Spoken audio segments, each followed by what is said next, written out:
Hello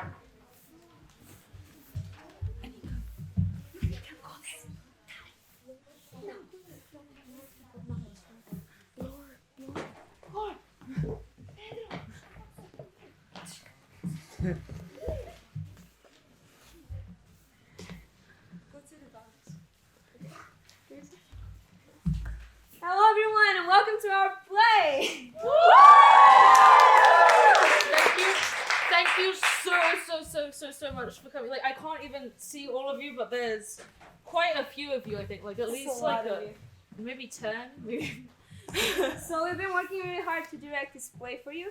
It's a murder mystery by Agatha Christie. So as we said in the assembly, there are some trigger warnings you guys should know, and we're going to tell them again. Yep. We are going to have some flashing lights, some very loud sounds. Also, we're going to mention murder and suicide, and also we have gunshots and showing guns. Yeah. So be aware of that.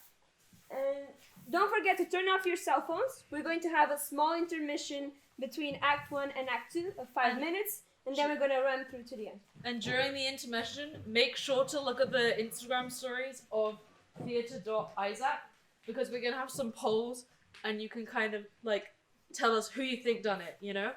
Maybe? We don't know what's going to happen. We don't know what's going to happen. It's going to be a wild night. Thank you so much for coming. We're going to start now. Thank you. Thank you.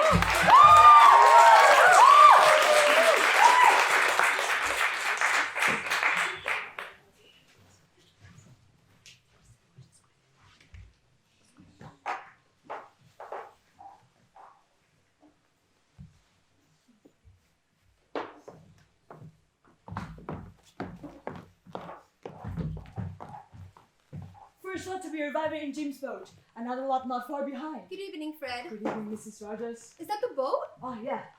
Already? Did you remember everything? I think so. Lemons, dipso, cream, eggs, butter, tomato. That's all, wasn't it? Yeah, sounds about right.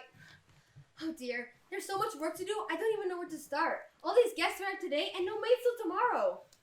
Calm down, Ethel. Everything looks shipshape now, doesn't it, Fred? Looks neat enough for me. Kind of bit. But rich folks like places where it seems. Rich folks is queer. And he was a queer sort of gentleman as to this place. Spend a wicked lot of money on it, and gets tired of it, and puts the whole thing up for sale. Beats me why the Owens would want to buy it. Living on an island. Oh, stop it, Ethel.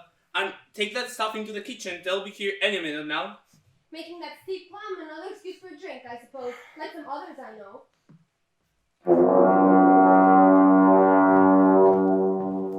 That be young Jim. I'll be getting along. There's 2 gentlemen arriving by car, I understand. I shall want at least 5 loaves in the morning and 8 pints of milk, please. Right. And don't forget the oil for the engine, Fred. I'll to charge up or I'll have the lights running down. Plus head up on railway. It's at the station now. I'll bring it across the first thing tomorrow. And give a hand with the luggage, will you? Right. Oh, Tom, Yes? I forgot to give you the list of guests. Oh, thank you, old girl. Doesn't seem like a very classy lot to me, Miss Claythorne. She must be the secretary. I don't hold much for secretaries. They're so much worse than hospital nurses, always giving themselves airs and graces and looking down on the servants. Okay, come off it, Ethel, and go to that lovely, up-to-date kitchen of yours. Too many newfangled gadgets for my fancy.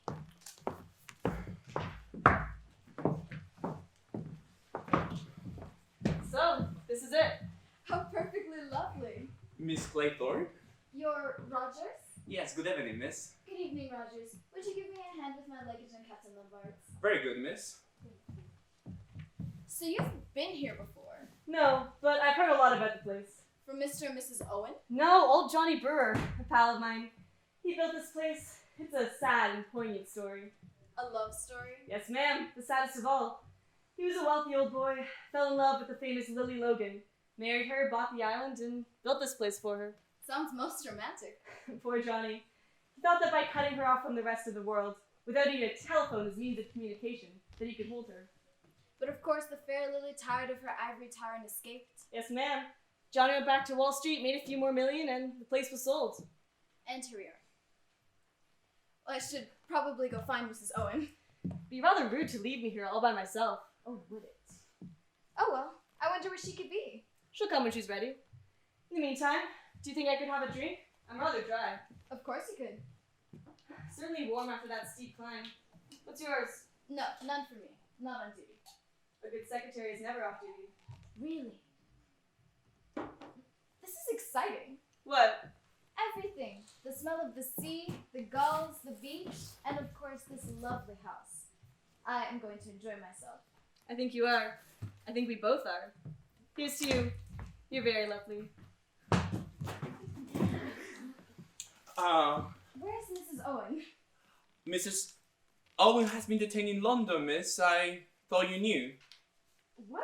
But Yeah, well, I have a list of guests expected here, miss, if you'd like to have it. Second bottle is just arriving. how awful. Say, you will be sweet and help me, won't you? I won't move from your side. It seems rather odd to have brought only us in the first boat and all the rest in the second. That, I'm afraid, was by design, not accident. Design? What do you mean? I suggested to the boatman that there was no need to wait for any more passengers. That and 5 shillings soon started the engine. You should not have done that. Well, they're not a very interesting lot, are they? I thought that young woman was rather nice looking. Callow. Definitely callow. And very, very young.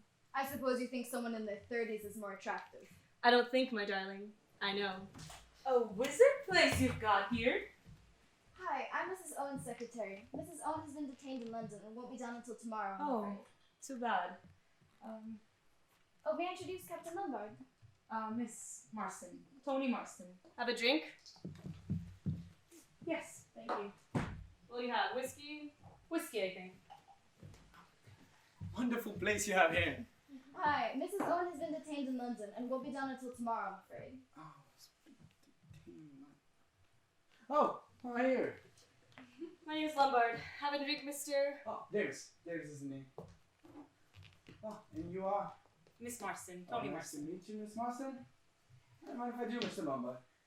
Bit of a steep climb up here, but what if you want to hike? Reminds me of South Africa, this place. Really? What part? Natal, Durban. Really? Well, here's the Temperance. Do you know South Africa? Me? No. Well, that's where I'm from. Guess you could say that's my Natal state. Interesting country, I should think. Finest country in the world, sir. Gold, silver, diamonds, oranges, everything a man could want. Talk about a land flowing with barren schedules.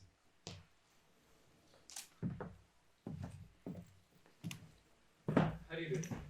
General Mackenzie, is it? Mrs. Owen has been detained in London and won't be down until tomorrow, I'm afraid. May I introduce Miss Marston, Captain Lombard, and Mr. Oh, Davis. Davis is the name. Have a drink, sir? Thank you. Thank you for the service. Formerly in the King's African Rifles. Too tame for me in peacetime. I chucked it. Oh, pity. When?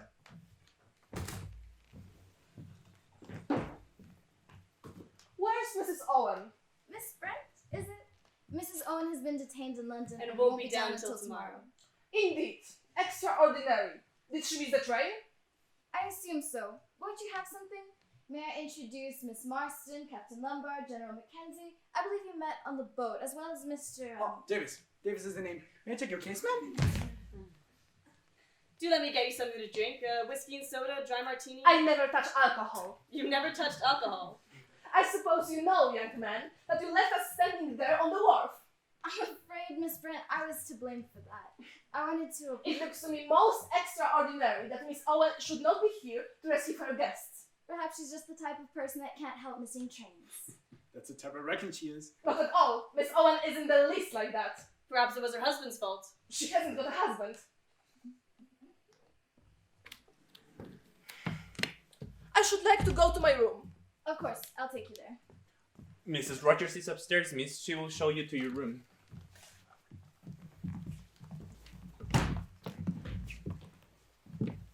I'm afraid our host and hostess haven't arrived yet, sir. My name's Lombard. Mine's Wargrave. How do you do? How do you do? Care for a drink, sir? Yes, a whiskey, please. Davis. Davis is the name. I must say, quite unique place you have here, sir. As you say, quite unique. Oh, your drink, sir? Oh, Badger Berkeley rolled up yet. Who did you say? Badger Berkeley. He roped me in for the show. When's he coming? I don't think he is coming. Nobody by the name of Berkeley. That dirty old double-crosser. He's let me down. Well, it's a pretty wizard island. Rather a wizard girl, that secretary. She's out to liven things up a bit. I say, old friend, what about dressing up for dinner if there's time? Let's go and explore. How wizard? Things are good at 6s and 7s with the Owens not turning up. Tricky what? I say a wizard place for a holiday, what?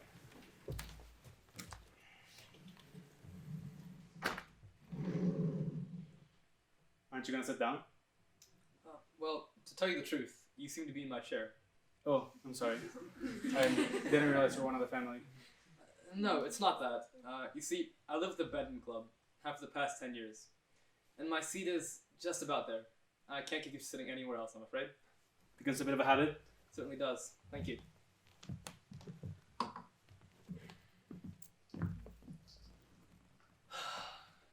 Quite a nice chair. Not as good as the club's, mind you, but a nice chair nonetheless. To tell you the truth, I was quite surprised when I received this invitation. Haven't had anything of the sort for well over 4 years. Rather nice of them, I thought.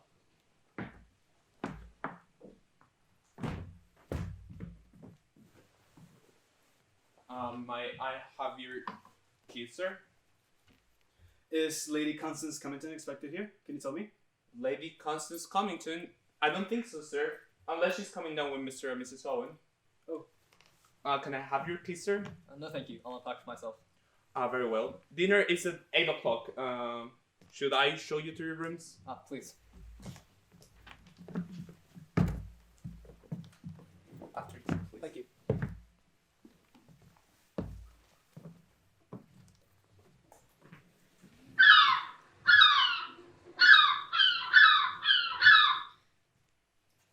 Here you go, sir. I'll call Rogers.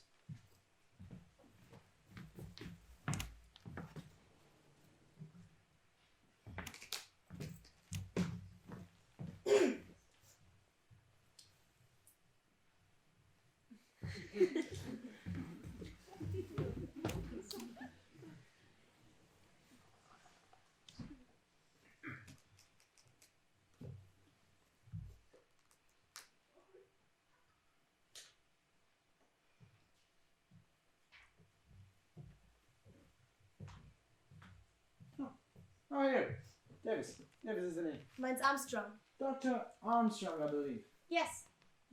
Thought so. Never forget a face. Don't tell me I forgot one of my patients. Oh no, nothing like that. But once I saw you giving expert evidence in court. Oh, really? Are you interested in the law? Well, I'm from South Africa. Naturally, legal processes in this country are bound to interest the colonial. Oh, yes, of course. Have a drink? No, I never touch it. Mind if I do? It's empty. Not a bit. I've been having a look around this island. What a wonderful place, huh? Wonderful. I thought as I was coming down the mainland what a haven of peace this was. Too peaceful for some, I dare say. Wonderfully restful. Wonderful for the nerves. I'm a nerve specialist, you know? Yes. Did you come by train? No, I motored down. Dropped in on a patient on the way. Great improvement. Wonderful response. Best part of 200 miles, isn't it? How long did it take you? I didn't hurry. I never hurry. Bad for the nerves. Some mannerless young fellow nearly drove me into the ditch near Amesbury. Shot past me at 80 miles per hour. Disgraceful bit of driving. I'd like to have it number. Yes, and if only more people would take the numbers of these young road hogs. Yes, you must excuse me now. I must have a word with Mr. Owen. Oh, but Mr. Owen isn't here yet.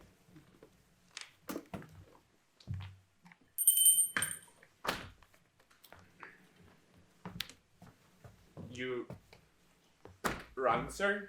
Yes. Take my hat, will you? What time is supper? Dinner is at 8 o'clock in a quarter hour. I think tonight's dressing will be optional. Good place you have here. Yes, thank you, sir. Been here long? Just under a week, sir. So I guess you wouldn't know much about this whole lot that's here, right? No, sir. All friends of the family? Really couldn't tell, sir. Rogers, will you do me a favor? Yes, sir. Can you bring some sandwiches and a bottle of beer in the middle of the night in my room? I get a nail of an appetite with this salty air. I'll see what I can do, sir. Oh, and Rogers, Yes. I see you won't lose by it. Where's my room? I will show you, sir. Good. Could do with a bath and a wash straight away.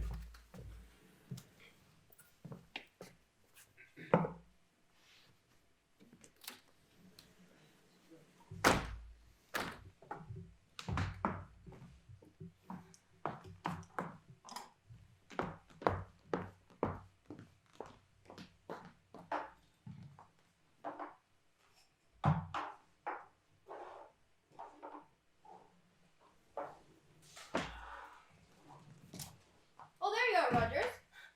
You really have to be cleaning up all of these dirty glasses. You're always leaving the dirty work to me. Here I am with the 4-course dinner on my hands and nobody to help me. You might even want to give me a hand washing up, won't you? And who are you even talking to there anyway, huh? Davis. South African gentleman. No classic view as me and no money either. I don't like him. I don't like any of them much. It's more like the lot we had in the boarding house, I'd say. Davis gives out he's a millionaire or something. You should see his underwear. Cheap as they make them. Well, as I said, it's not treating us right. All these guests coming today and no maids until tomorrow? Who do they think we are? Well, anyways, that money's good. And so it ought to be. Catch me going into service again unless the money was good. Well, it is good, so what are you going on about? Well, I can tell you this, Rogers. I'm not staying any place where I'm put upon. Cooking's my business. I'm a good cook. Oh, first rebel girl. But the kitchen's my place and the housework is none of my business. Come on, all of these guests. In fact, I have a good mind to put on my hat and coat on right now and walk straight back to Plymouth. You can't do that, old girl. Huh, who said I can't? Why not, I should like to know? Because you're on an island, old girl. Had you forgotten that? Yes. And I don't know if I fancy being on an island. Don't know what I do either. No slipping down to a pub or going to the pictures. Well, anyways, it's double wages in account of the difficulties. And there's plenty of beer in the house. Oh, beer. That's all you ever think about. No, stop your nagging and get back into the kitchen or your dinner will be spoiled. It'll be fun anyway, I expect. Everybody's gonna be late. It's wasted on them. Thank goodness I didn't make a souffle, Thank huh? goodness you didn't make a souffle. Oh, miss, dinner won't be a minute. Just a question of dishing up. Is everything alright, Rogers? Can you handle everything between the two of you? Yes, miss. The missus talks a lot, but she gets it done.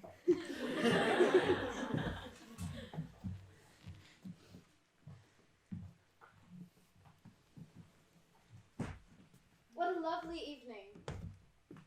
Yes, indeed. The water seems very settled. How plainly one can hear the sea. A pleasant sound. Hardly a breath of wind and deliciously warm. Nothing like England at all. I should have thought that you might feel a little uncomfortable in that dress. No, It's a little tight, isn't it? I don't think so. You'll excuse me, my dear, but you're a young girl and you've got your living to earn. Yes? A well-bred woman doesn't like her secretary to appear flashy. It looks, you know, as though you were trying to attract the attention of the opposite sex. And would you say I do attract them? It's beside the point. A girl who deliberately sets to get the attention of men won't be likely to keep her job long. I say that depends on who she's working for. Really, Miss Clayton? Aren't you being a little bit unkind? Young people nowadays behave in the most disgusting fashion. Disgusting. Yes! Low-backed evening dresses, lying half naked on beaches, all this so-called sunbathing. An excuse for immodest conduct, nothing more. Familiarity, Christian names, drinking cocktails. And look at that young folks nowadays. Decadent. Look at that young Marston. What good is she? And that Captain Lombard. And what should you object to in Captain Lombard? Why, I should say he's a young man who's led a varied and interesting life. A man's an adventurer. All this young generation is no good. No good at all. You don't like the youth. Okay, I see. What do you mean? Nothing. I'm just remarking that you don't like young people. And is there any reason why I should, pray? No, it just seems that you miss a lot. You're very impertinent. I'm sorry, it's just what I think. The world will never improve until we stamp out immodesty. Quite pathological. What did you say? Nothing! What about the old boy? He looks very like a tortoise, don't you think? All judges look like tortoises. Mr. Justice Wargrave is no exception. I hadn't realized he was a judge. Oh yes, he's probably been responsible for sending more innocent people to their deaths than anyone in England. Hello, you. Have you two met? Miss Claythorne, Mrs. Armstrong? Armstrong and I have just decided that the old boy... Oh, I heard you, and so did he, I think. Oh, Sir Lawrence. Miss Brent, is it? I have something to talk to you about. Will you come out here? A wonderfully fine night. An absolutely wizard car. A supercharged sports Verletti Carlotta. You don't see many of them on the road. I could get over 100 out of her. You come from London? Yes, 208 miles, and I did it in a bit over 4 hours. Too many cars on the road, though, to keep it up. Touched 90 going over Salisbury Plain. Not too bad, eh? I think you passed me on the road. Oh, yes. You nearly drove me into the ditch. Did I? Sorry. If I'd seen your number, I'd have reported you. But you were footling along in the middle of the road. Footling? Me footling? What about a drink? Good idea. One for you, Miss Claythorne? No, thank you. Good evening, Mrs. Owen. Why, Mrs. Owen? You'd make the most attractive wife for any wealthy businessman. Do you always flirt so outrageously? Always. Well, now we know. Tell me, what's old Miss Brent talking to the judge about? She tried to buttonhole him upstairs. I don't know. Funny, she seemed so definite that there wasn't a Mr. Owen. You don't think that there isn't... I mean, they aren't... What? Married, you mean? Damn shame we don't know each other. I could have given you a lift down. Yeah, that would have been grand. Like, to show you what I can do across Salisbury Plain. Tell you what, maybe we can drive back together. But I... No, but it seems damn silly. I've got an empty car. Yes, but she likes the way that she's going back. Oh, look, how sweet. 10 little China soldiers. Oh, and here's that rhyme. What are you talking about? What rhyme? What soldiers? You know. 10 little soldier boys going out to dine. One choked his little self, and then there were 9. 9 little soldier boys got up very late. One overslept himself, and then there were 8. 8 little soldier boys traveling in Devon. One got left behind, and then there were 7. Ladies and gentlemen, silence please. You were charged with these indictments that you did respectively and the diverse times commit the following. Edward Armstrong, that you did cause the death of Louisa Mary Cleves. William Henry Lord, that you brought about the death of James Stephen Linder. Emily Caroline Brent, that you were responsible for the death of Beatrice Taylor. Vera Elizabeth Claythorne, that you killed Peter Hamilton. Philip Lombard, that you were guilty of the deaths of 21 men, members of the East African tribe. John Gordon Mackenzie, that you sent your wife's lover, Arthur Richmond, to his death. Tony James Marston, that you were guilty of the murder of John and Lucy Combs. Thomas Rogers and Ethel Rogers, that you brought about the death of Jennifer Grady. Lawrence John Wargrave, that you were guilty of the murder of Edward Seaton. Prisoners at the bar, have you anything to say in your defense?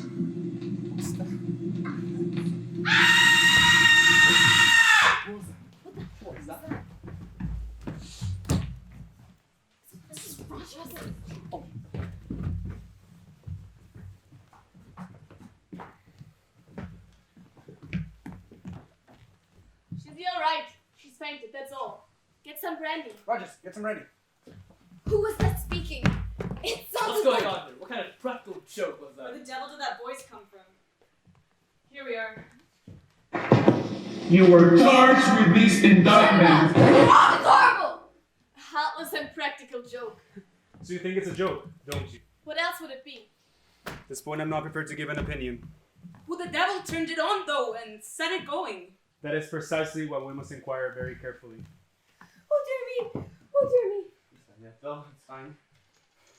You'll be alright now, miss. Did I faint, sir? Yes. Oh, it was that voice. That awful voice. Like a judgment. The brandy.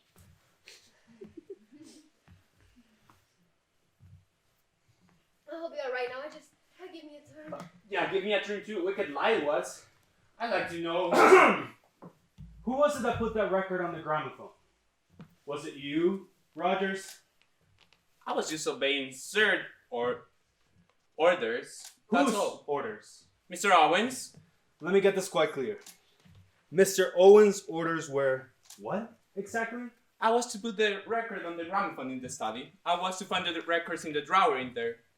I thought it was just to give you all some music. Quite a remarkable story. It is the truth, sir. Before heaven, it is the truth. I didn't know what it was, not for a minute. I thought it was just a piece of music. It had a name on it. Is there a title? Yes, sir. It's entitled Swan Song. This whole thing is preposterous. Preposterous. Slinging accusations about like this. Something must be done about it. This fellow Owen, whoever he is. That's just it. Who is he?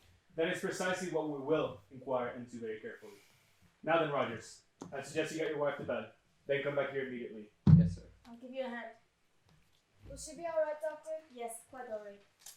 I don't know about you, sir, but I feel I need another drink. I agree. I'll get one. Preposterous. That's what it is. Preposterous. Your drink, Silverwise?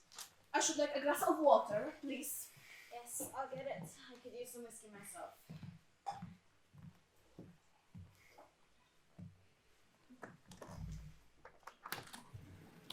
She'll be alright. I've given her a sedative. I want a drink after that, Doctor. I never touch it. That's right. Have this one, General? Now then, Rogers. Tell us everything you know about Mr. Owen.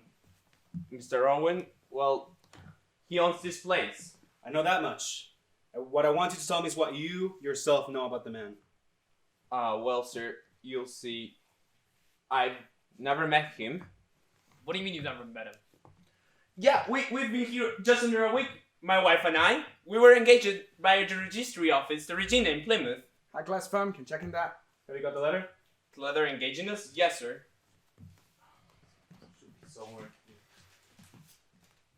Here it is, sir. Go on with your story. We were, as the letter said, supposed to arrive the 4th. Everything was in order, just needed dusting and that. Plenty food in the stock, everything very nice. What next? Nothing, sir, that's all. We got orders to prepare the rooms for a house party. 8. Then yesterday, by the Morning Post, another letter arrived saying that Mr. and Mrs. Owen probably might be detained. And if so, we were to do the best we could and get instructions about dinner and putting on the gramophone record. I have the letter as well. Here it is. Headed Ritz Hotel and typewritten. Carnation machine number 5. Quite new. No defects. Unsigned paper. I tried for fingerprints, but it's been handled too much. Quite a little detective. Got some fancy Christian names, hasn't he? Ulick Norman Owen. Quite a mouthful. I am obliged to you, Miss Marston. You've drawn my attention to a curious and suggestive point. I think the time has come for all of us to pull our information. It would be best if everyone came forward with the information they have regarding our unknown host. We're all his guests. I think it would be profitable to know how that came about. There's something very peculiar about all this. I received a letter with a signature that was not very easy to read.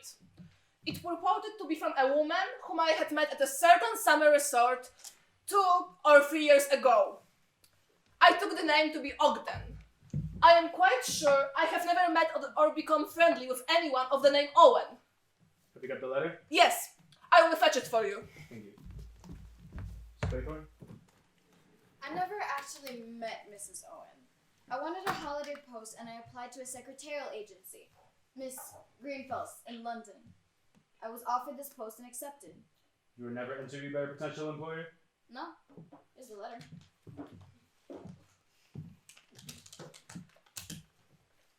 Soldier Island, Sicklehaven, Devon. I have received your name from Ms. Grenfell's agency, and since she knows you personally, I shall be glad to pay you the salary you ask, and shall expect you to take up your duties on August 8th. The train is at 12:10 from Paddington, and you will be met at Oakbrook Station. I enclose £5 for your expenses.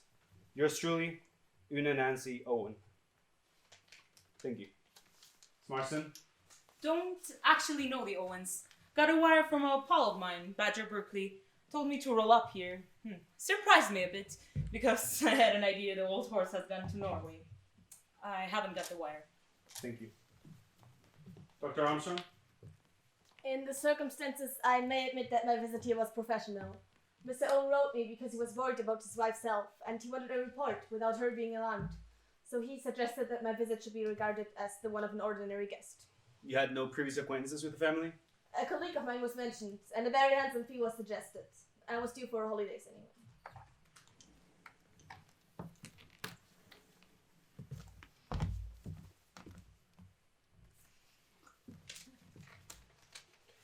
Dear Miss Brent, I do hope you remember me.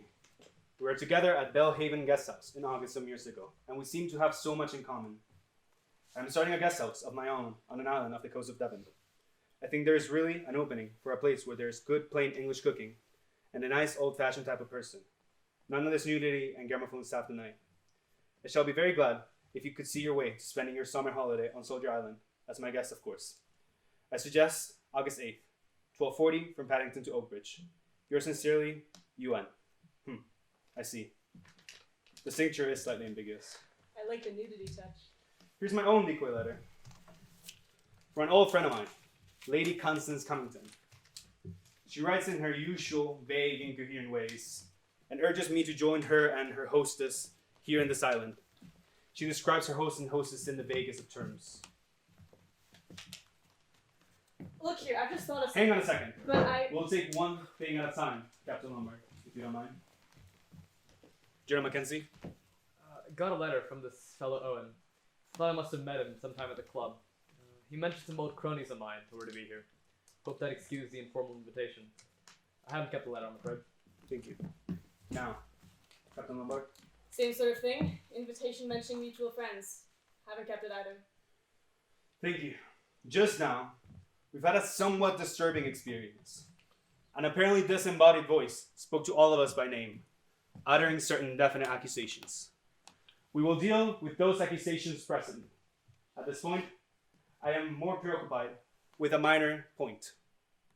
Amongst the names mentioned was that of William Henry Bloor.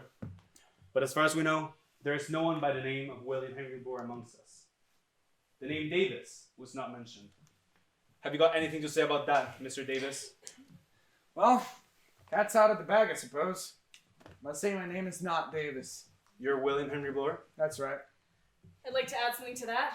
Not only are you here under false name, Mr. Bloor, but this evening I've noticed you're a first-class liar. You claim to have come from Natal, South Africa. I know South Africa and Natal well, and I'm prepared to swear you've never set foot in there in your life.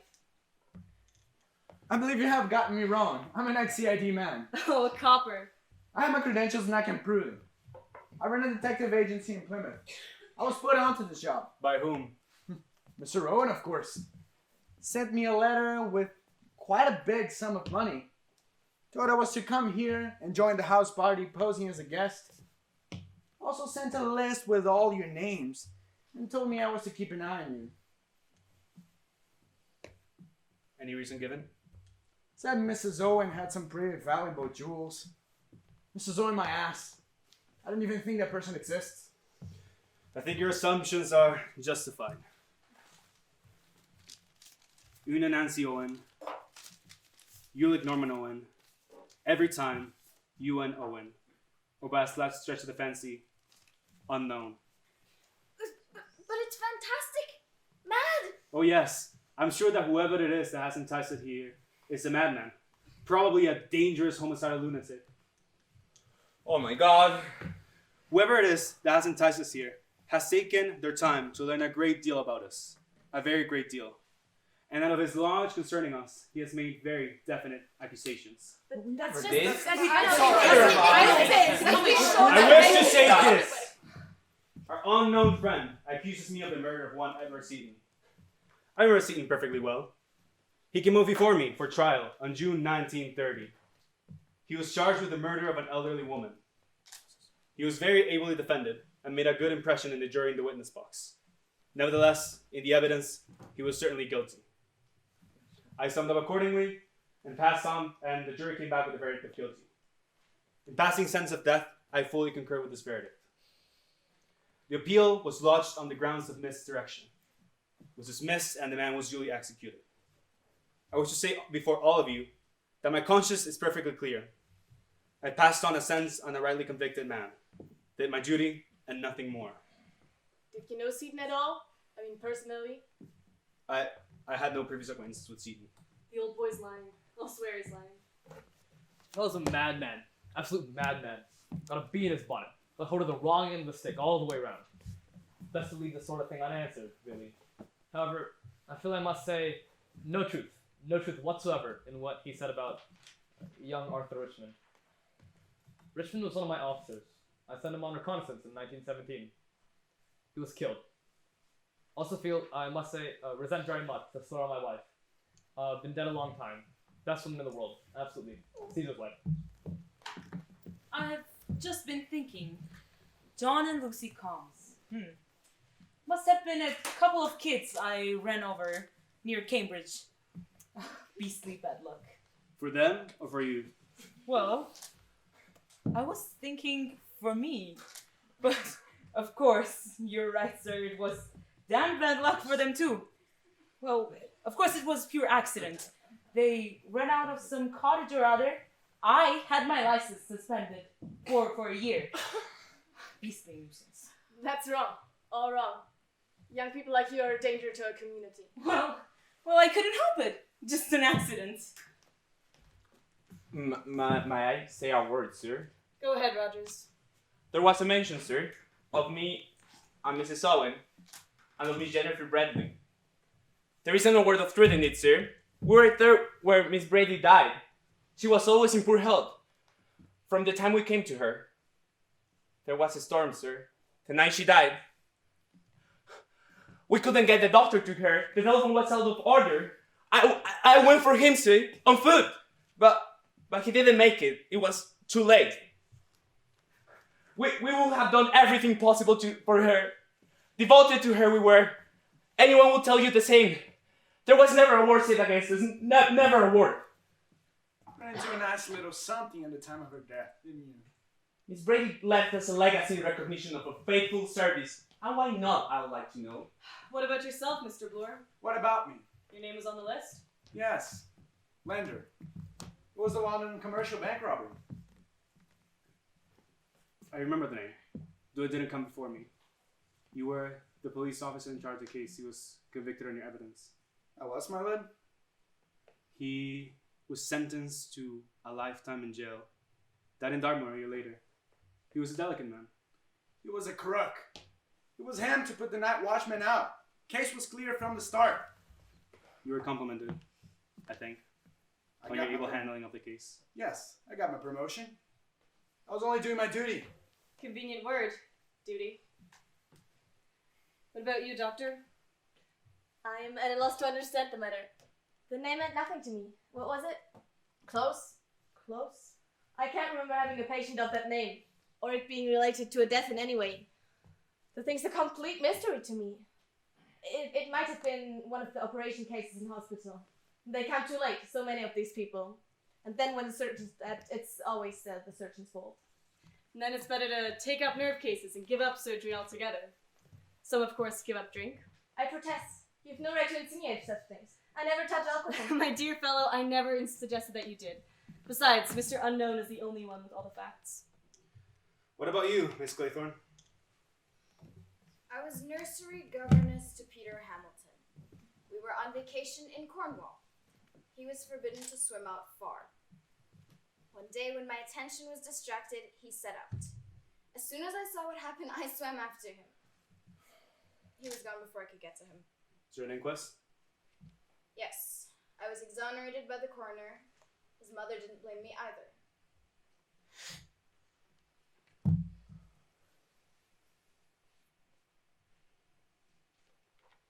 What about you, miss? I have nothing to say. Nothing? Nothing. You reserve your defense? There is no question of defense. I have always acted according to the dictates of my conscience. What a law-abiding lot we seem to be. We're still waiting for your story, Captain Lombard. Haven't got a story. What do you mean? I'm sorry to disappoint you all, it's just that I plead guilty. I left those natives to die in the bush. A true matter of self-preservation. You abandoned your men? Not quite the act of a true gentleman, I suppose. But after all, self-preservation is a man's first duty. And natives don't mind dying, you know. They don't see it as Europeans do. Our inquiry rests here. Now then, Rogers, is there anyone else but us, yourself, and your wife on this island? No, nobody and all, sir. Are you sure? Quite sure, sir. Thank you, Rogers. No, don't leave, Rogers. Whoever it is that has enticed us here has taken a great deal to learn about us. In my opinion, he's not sane in the accepted sense of the word. I suggest we should leave here as soon as possible. I propose tonight. You'll pardon me, sir, but there is no boat on the island. No boat at all? No, sir. Then why don't you telephone the mainland? There is no telephone either. Friend Narcrot comes here every single morning, brings the milk, the bread, the pots and the papers, and takes the order. There is no boat until tomorrow.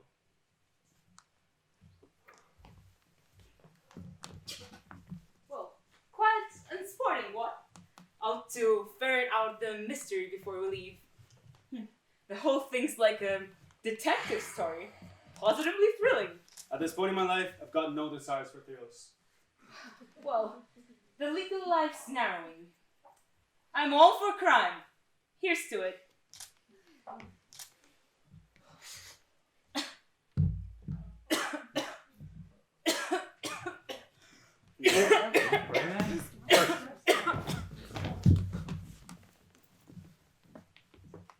Oh my God, she's dead! What? Dead? You mean she just choked and died? Call it choking if you like. She died of asphyxiation right enough. I mean, someone could die like that. Someone choking fit. In the middle of life, we are in death. A person doesn't die of a mere choking fit, General Mackenzie. This is not what we call a natural death. What? Was there something in the whiskey? Yes, cyanide. Probably potassium cyanide. Acts pretty well instantaneously. Then she must have put the stuff in the drink herself. Suiciding? Rumgo? But you'd never think that she'd commit suicide. She was alive. She was enjoying herself. Look. Here's one little soldier of the mantelpiece. Broken.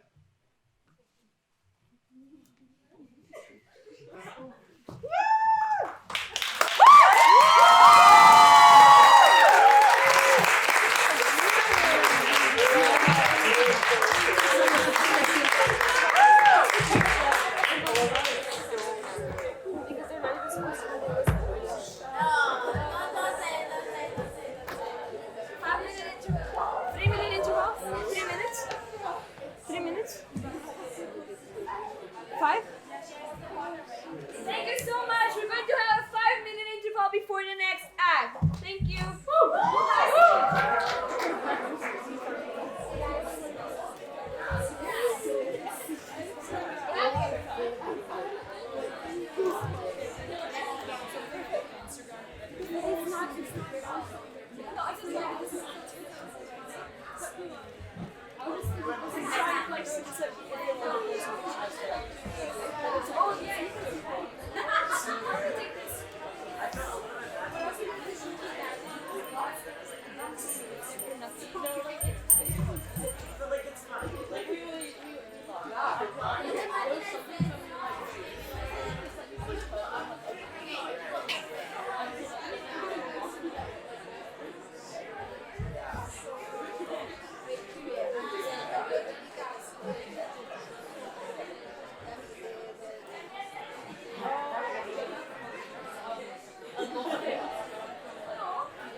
Yeah, sure.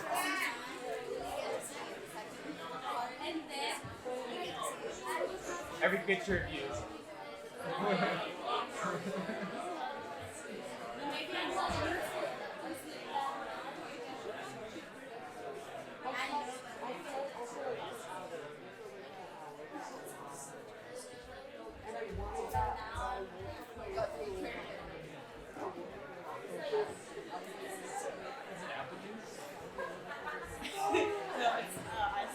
It's actual whiskey.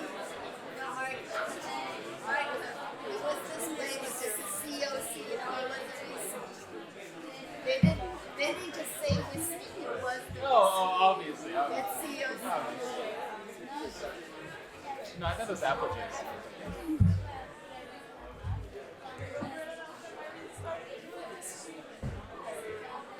Okay, guys, an announcement from Narcot, your favorite character. I'm just kidding. So now we have an Instagram called theater.isak. So if you like if you have a scene you like and you want to post it, please tag us so we can repost it on our story too. Yeah, thank you. That's it.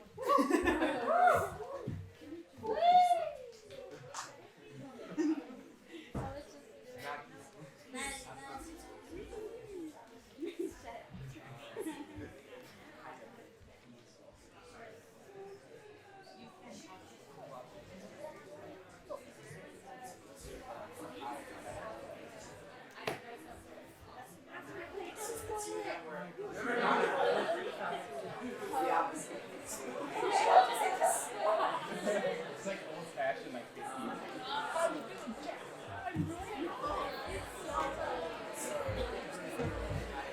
What? No. Yeah.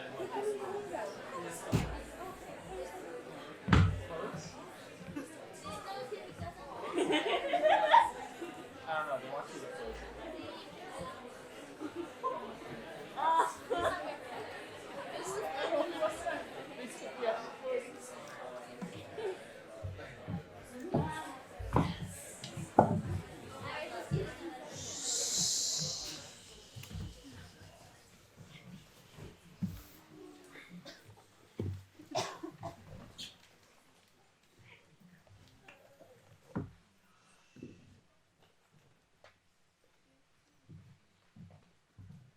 We climbed up to the top. There's no sign of that boat yet. It's very early still. I know, but still the fellow brings the milk and the bread and all that. Should have thought he'd have gotten here by now. No sign of breakfast yet. Where's that fellow Rogers? Let's not bother about breakfast. How's the weather looking? Winter's freshened up a bit. Rather matter of sky. Well, boy, the train said we were due for dirty weather. Should have wondered if he wasn't right. I wish that boat would come. The sooner we get off this island, the better. It's absurd to have a boat on the island. No proper harbor. The wind comes to blow from the southeast, the boat would get dashed to pieces against the rocks. But the boat would always be able to make us from the mainland. No, Miss Brent, that's just what it wouldn't. Do you mean we should be cut off from the land? Yes! Conling's milled, reviewed and tinned stuff until the gale had blown itself out. But he needn't worry. The sea's only a bit choppy. I think that the pleasures of living on the island are rather overrated. I wonder if that boat's coming. Annoying the way the house is built slip up against the cliff. You can't see the mainland until we climb to top. Should we go out there again? No use. Watchpot never boils. There wasn't a sign of a boat putting out when we were up there just now. What can this man Narracott be doing? They're all like that in Devon. Never hurry themselves. What about Rogers? He ought to be about. If you ask me, Mr. Rogers was pretty badly rattled last night. Yes. Ghastly, the whole thing. Got the wind up properly. I take an even bet that he and his missus did do the old lady in. You really think so? Never seen a man more scared. Guilty as hell, I should say. Fantastic, the whole thing. Fantastic! I say, suppose he's hopped it. Who, Rogers? But there's no way he could. There's no boat on this island. You've just said so. Yes, but we've only Rogers' word for that. Suppose there is. He just nipped off for a sting. Oh, no. He wouldn't be allowed to leave the island. Sleep well, General? Yes, I dreamed. I don't wonder at that. I dreamed of Leslie. My wife, you know. Oh. I wish Narracott would come. Who is Narracott? The bloke that brought us over here yesterday. Was it only yesterday? Yes, I feel like that too. Bad gramophone records, suicides. It's about all a man can get. Shan't be sorry to see the back of Soldier Island. I give you my word. So, you don't understand. How strange. I don't like the look of him. I reckon young Marston's suicide must have been a pretty bad shock for him. He looks years older. Where's that poor young girl now? In the study. Put her there myself. Dr. Armstrong, I suppose it was suicide? Well, what else would it be? I don't know, but suicide. You know, I had a pretty funny feeling last night. This Mr. Unknown Owen. Suppose he's on the island. And Rogers may not know. Or he might have been told to say so. Pretty nasty thought, isn't it? But would it have been possible for anyone to tamper with Marston's drink without us seeing him? I mean, we're just standing there. Anyone could have slipped a dollop of cyanide for But that's just not... It's just... There you are, sir. I've been all over the place looking for you. Could you come take a look at my wife, sir? Yes, is she feeling under the weather still? She's... He won't leave the island without me. I wish the boat would come. I hate this place. I agree. I think the sooner we can get in contact with the police, the better. The police? Yes, Miss Claythorne. The police has to be contacted in the case of a suicide, you know? Oh, of course. Sign up breakfast here. What's going on here? You hungry, General? Feeling like breakfast? Leslie. Leslie, my dear. No, I'm not. I'm Vera Claythorne. Oh, of course. Forgive me. I took you for my wife.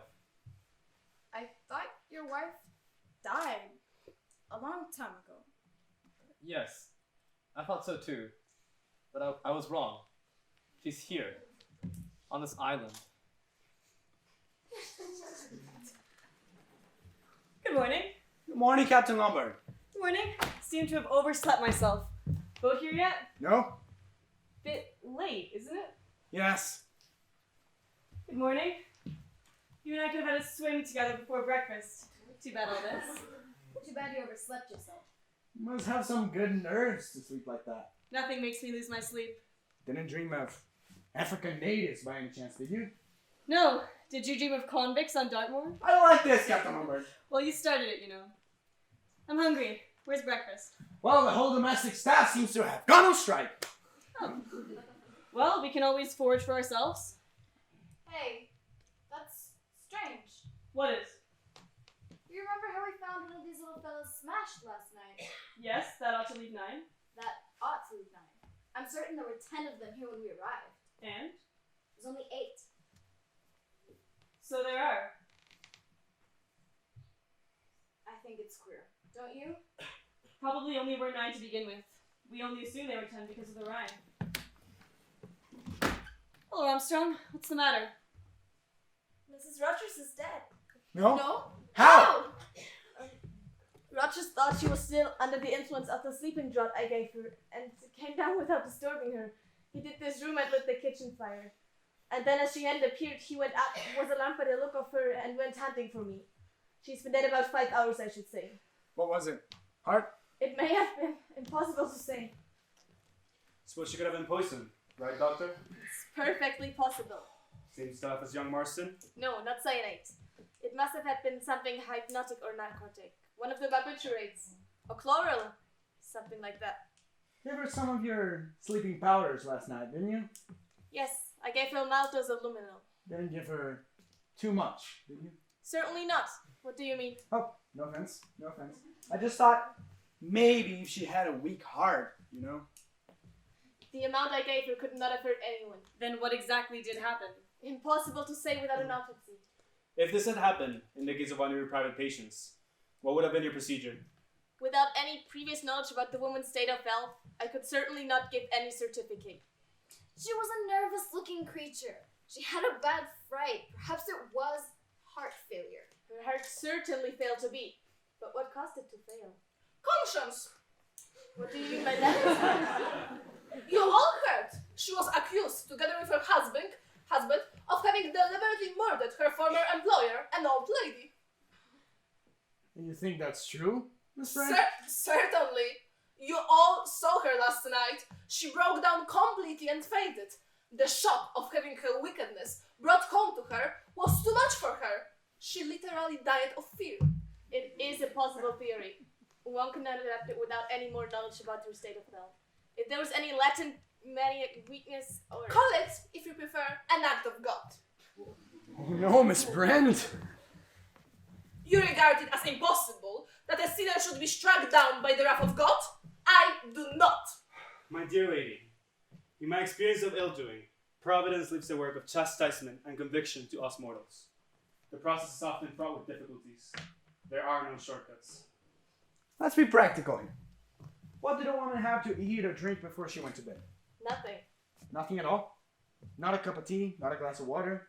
She must have had a cup of tea. That type always does. Roxas assures me she had nothing whatever. You might say so. So that's your idea?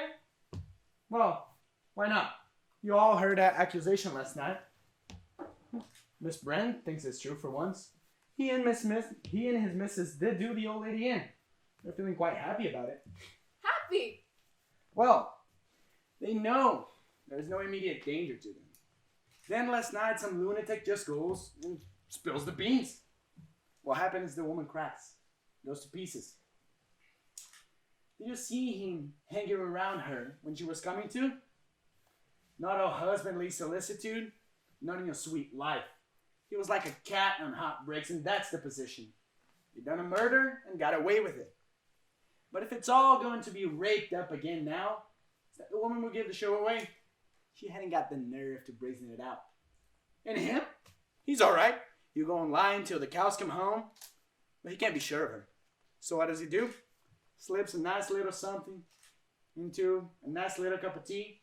Once she's had it, he washes up the cup and saucer and tells the doctor she ain't had nothing. No, a man wouldn't do that. Not to his wife. You'd be surprised, Miss Claythorne, what some husbands would do.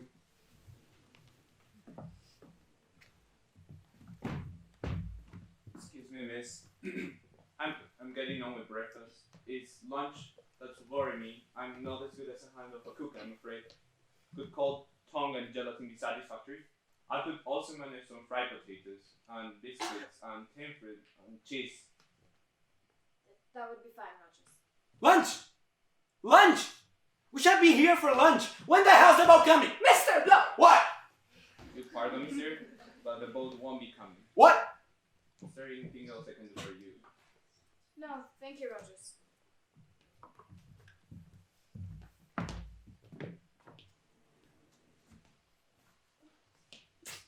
And it's not Rogers! His wife lying dead upstairs, and there he is, cooking breakfast and talking about lunch. Now he says the boat is not coming. How the hell does he know? Mr. Blow! What? Look! He's dazed! Okay, he's just carrying on as any good servant would. It's kind of pathetic. He's pulling a quick one, if you ask me. I think the real significant failure here is that of the boat to arrive. It means that we're being deliberately cut off from help. There's very little time. Very little time. What's that, General? Very little time. We mustn't waste it talking about things that don't matter. Why do you think Narcot hasn't turned up yet? I think ubiquitous Mr. Owen has given orders. You mean told him it's all a practical joke or something? He would never fall for that, would he? Why not? Soldier Island's got a reputation for people holding crazy parties. This is just one more crazy idea, that's all. Narcot knows there's plenty of food and drink on the island. Probably just thinks it's a joke.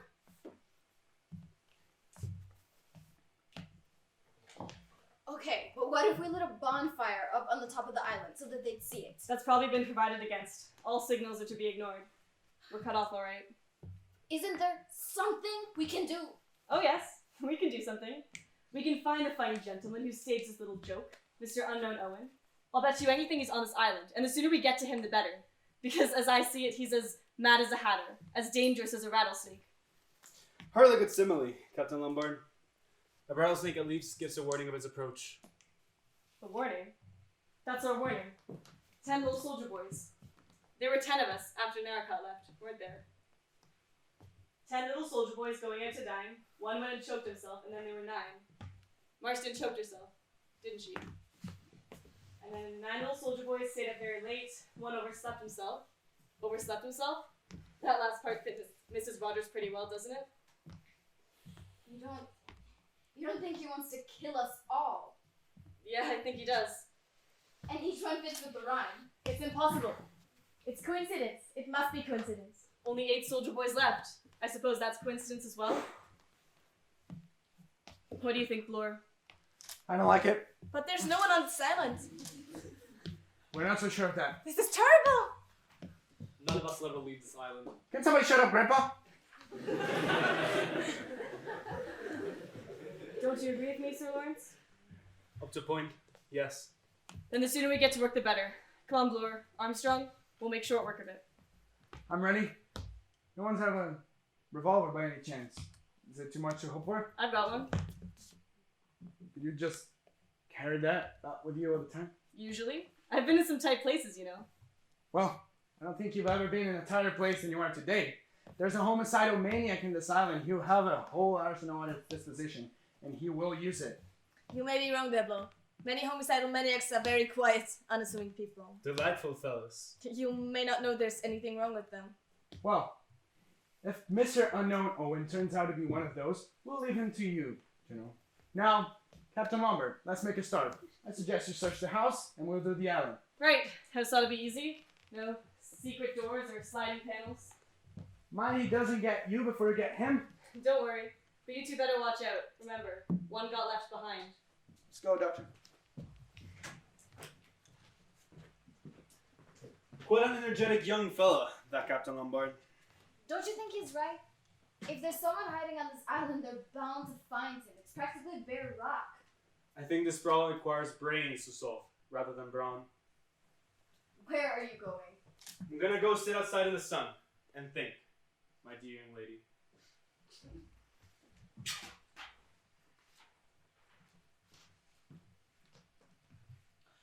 Where did I put another skein of wool?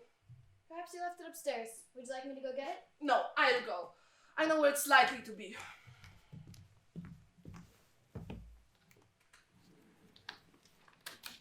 Well, I am glad that Captain Lombard has a revolver. They're all wasting time. You think so? Yes. It's much better to sit quietly and wait.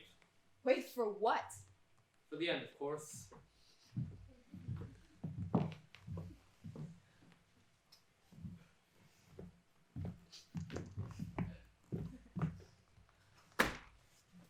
I wish I could find Leslie.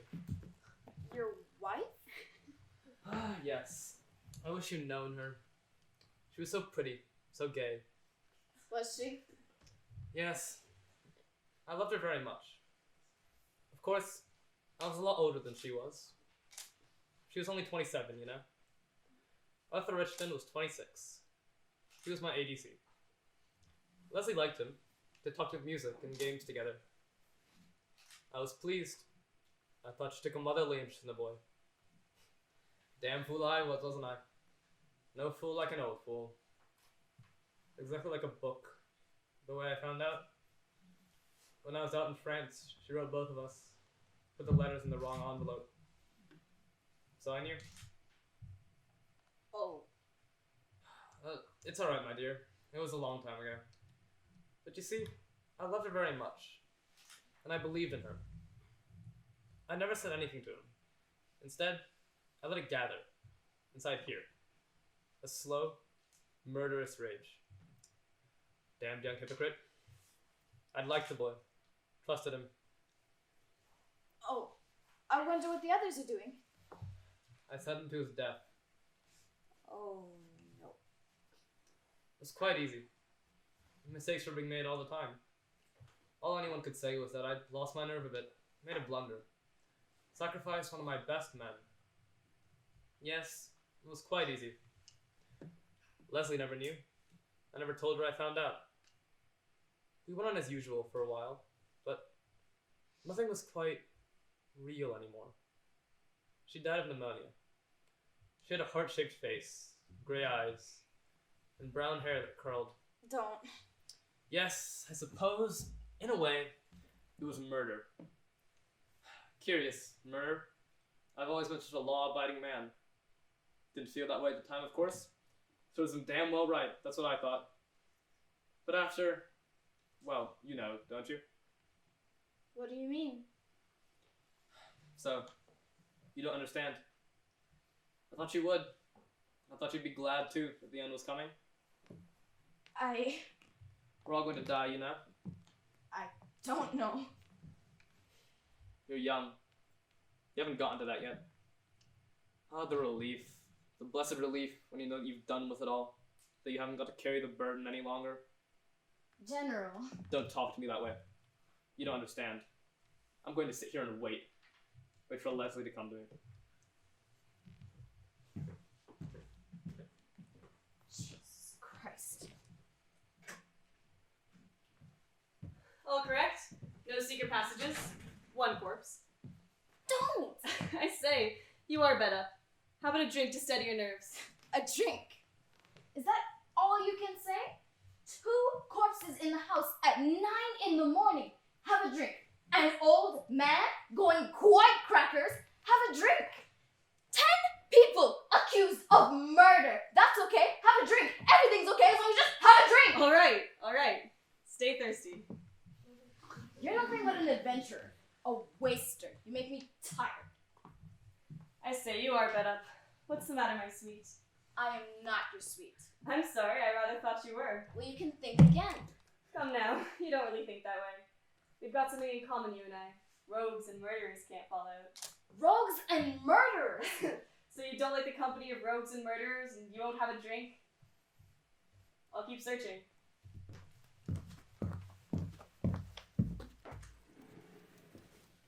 I'm a pleasant young man. I can't find it anywhere. Is anything the matter? I'm worried about the general. He really is ill, I think.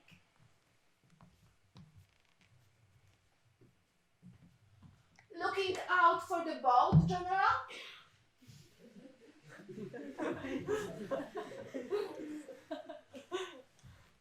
His sin has found him out. Do not. One must face facts. Can any of us afford to throw stones? Even if his wife was no better than that she should be, and she must have been a depraved woman, he had no right to take judgment into his own hands. Right. And what about Beatrice Taylor? Who? That was the name, wasn't it? You're referring to the absurd accusation about myself? Of course. Now that we're alone, I have no objection to tell you the facts of the case. Indeed, I would like you to listen to them. It was not a fit subject to discuss before gentlemen, so naturally I refused to say anything last night. That girl, Beatrice Taylor, was in my service. I was very much deceived in her. She had nice manners, and was clean and willing. I was very pleased with her. Of course. All that was sheerest hypocrisy. She was a loose girl with no morals. Disgusting. That was some time before I found out that she was what they call in trouble. It was a great shock to me. Her parents were decent folks too, who had brought her up strictly. I'm glad to say they didn't condone her behavior. What happened? Of course, I refused to keep her an hour under my roof. No one shall ever say I condoned immorality. Did she drown herself? Yes. How old was she? 17. Only 17. Quite old enough to know how to behave. I told her what a low depraved thing she was. I told her that she was beyond the pale and that no decent person would take her into their house. I told her that her child would be the child of sin and would be branded for all its life, and that the men would naturally not dream of marrying her. I told her that I felt soiled by ever having her under my roof. You told a child of 17 all of that? Yes. I'm glad to say I broke her down utterly. Poor little devil. I have no patience with this indulgence towards sin. Then I suppose you turned her out of the house? Of course. And naturally she wouldn't dream of going back home. Tell me, what did you feel like when you found out that she drowned herself? Feel like? Yes. Didn't you blame yourself? Certainly not. I had nothing with which to reproach myself. I believe you really did feel that way, which makes it all the worse. That girl's unbalanced.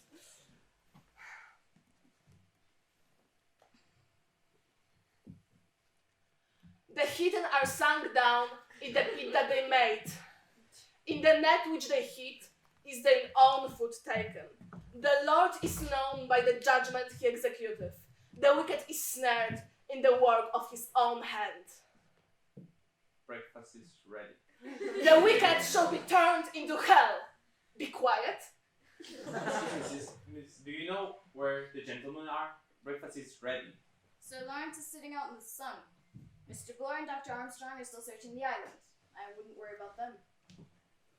Shall not the isles shake at the sound of the fall, when the wounded cry, when the slaughter is made in the midst of thee? Breakfast is ready. Shall we go in? I don't feel like eating.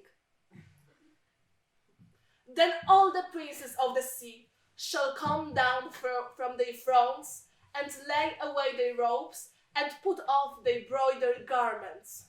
They shall clothe themselves with trembling, they shall sit upon the ground, and shall tremble at every moment, and be astonished at thee.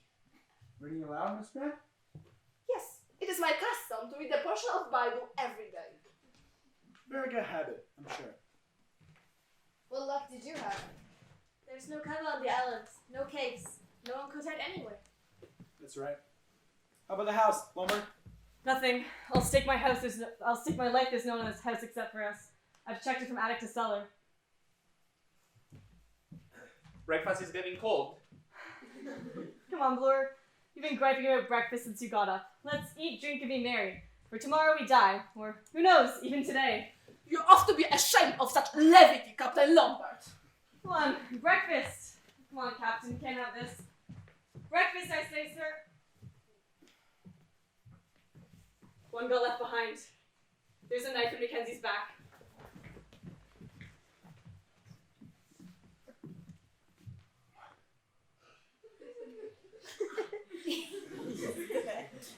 Dead. But he can't be. There's no one on the island. We're the Precisely. only ones here. My dear sir, don't you see that this clever and cunning criminal is always comfortably one step ahead of us? That he knows exactly what he's gonna do and makes his plans accordingly? There's only one place, you know, where a murderer could hide and have a decent chance of getting away with it. One place. But where? Here, in this room. Mr. Owen is one of us.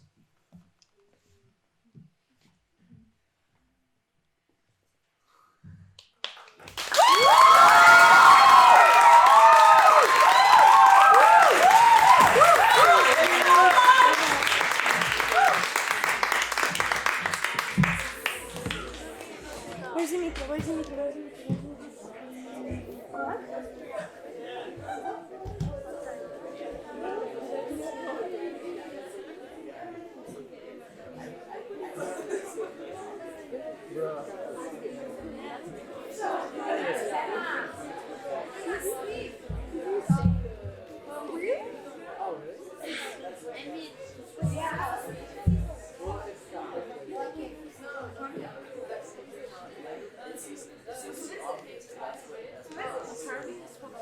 the micro?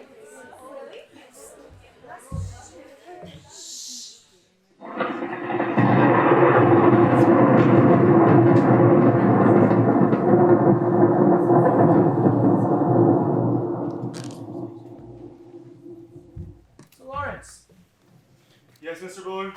I wanted to get you alone. You were right in what you said earlier. The damn murderer is one of us.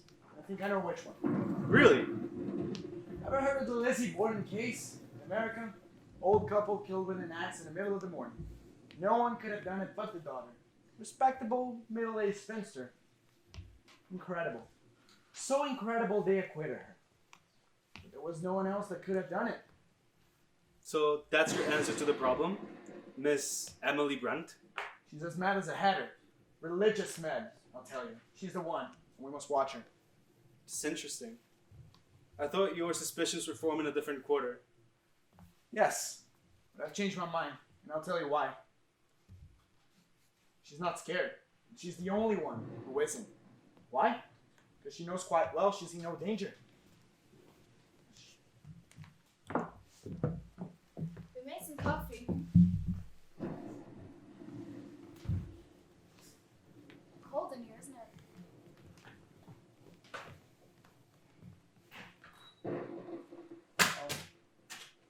Captain and the doctor is still off. No boat can put out of this. This rents. I'll take it. I must say, you were right to insist on her going to lunch and having some brandy with it. I feel much better now. The court always adjourns for lunch. All the same, it's a nightmare. It feels as though it can hardly be real. What are we going to do about it? We must hold an informal court of inquiry. We may at least be able to eliminate some innocent people. You haven't got a hunch of any kind, have you, Miss Claythorne? Miss Blason suspects any one of us. That's a rather awkward question. I don't think it's either of you. If you were to ask me, I would say Dr. Armstrong. Armstrong? Yes. He's had far and away the best chance to kill Mrs. Rogers. As a doctor, it would have been awfully easy of him to slip her an overdose of sleeping stuff. Remember someone else? Gave her the brandy. Someone had a good, her husband had a good chance of finishing the drug. It's not Rogers. He wouldn't have the brains to fix it. Not the money. Perhaps, by the way, you can see he's scared stiff.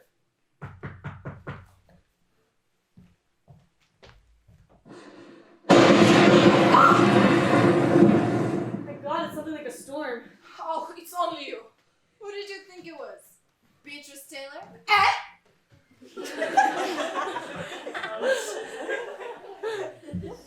No, but rest until it dies down. Is that coffee? Good.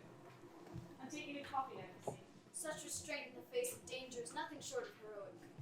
I don't profess to be a weather prophet, of course. But I find it unlikely that a boat could reach us under 24 hours, even if it knew of our plight. Even if the wind comes down, the sea has to do so as well. You're awfully wet. Is anyone here a swimmer? Would it be possible to swim to the mainland? It's over a mile, and in this weather you'd be dashed on the rocks and drowned. Drowned. Drowned in the pond. Sorry. After dinner nap.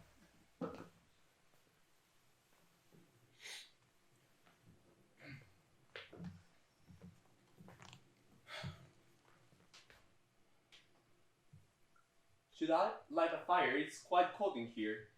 Yes, that would be a good idea. Very sound scheme, Rogers.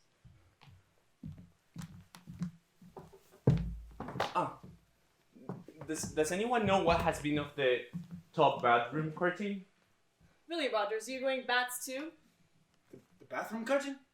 Yeah, Scarlet Olsick is missing. Has anybody seen a scarlet oil silk curtain? No good, I'm afraid, Rogers. Well, I just thought it was odd.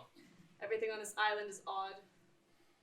Well, I'll just get a couple of sticks and knobs of coal and get a nice fire going. I wonder if he'd like some coffee. He's awfully wet. Rogers!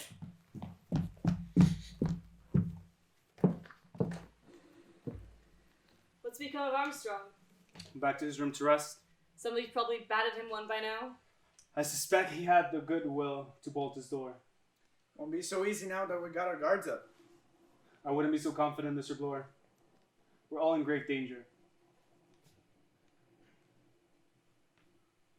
Out of 10 little soldier boys, 3 are definitely clear.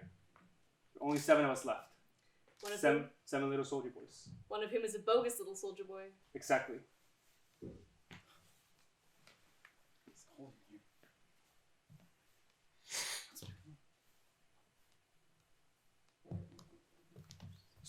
Mr. Rogers has been a long time. Yes, he has. So is with Claythorne.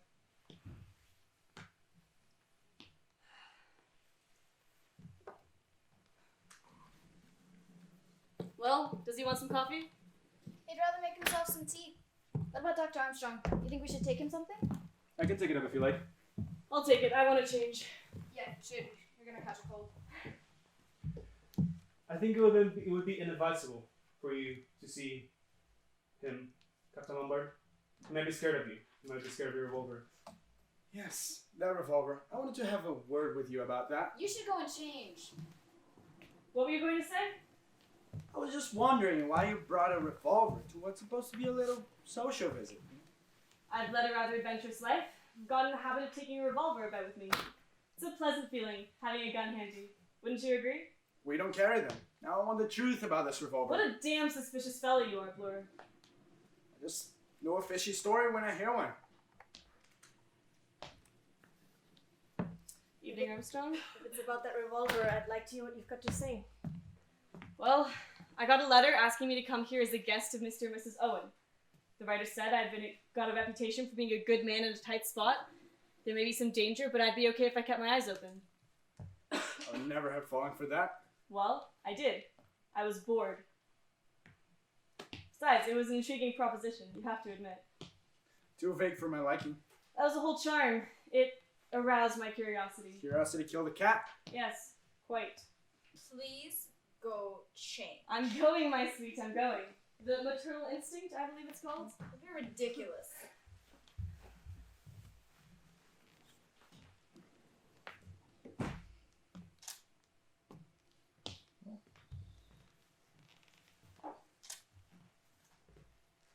What was that? Maybe it was exactly the emergency that he had been prepared for. He is telling the truth. He's the wrong one, that man. I trust my yard.